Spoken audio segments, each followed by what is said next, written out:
আমরা দিতে পারি নাই, আমরা দুঃখিত। এজন্য আমার লম্বা কথা বলার সুযোগ নেই।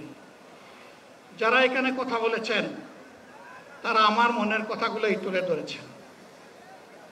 আমি শুধু বলতে চাই, আগামীর বাংলাদেশটা কেমন হবে? আমি বলি আরেকটা লড়াই হবে ইনশাআল্লাহ। একটা লড়াই হয়েছে ফ্যাসিবাদের বিরুদ্ধে, আরেকটা লড়াই হবে দুর্নীতির বিরুদ্ধে ইনশাআল্লাহ।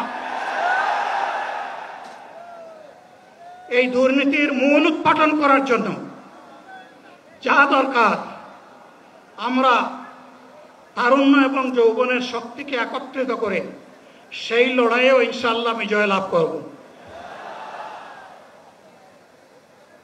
প্রিয় ভাইরা, জামাতে ইসলামী যে দুর্নীতিমুক্ত সমাজ গড়বে তার প্রমাণ কি? তার প্রথম প্রমাণ হচ্ছে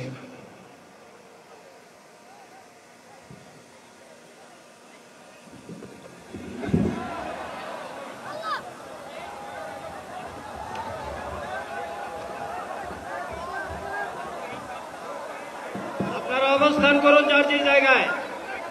আপনাদের সবকিছু দেখার সঙ্গে স্থান পরিবর্তন করবেন না, সবাই জায়গায় থাকেন, সবাই তার নিজ নিজ জায়গায় অবস্থান গ্রহণ করেন,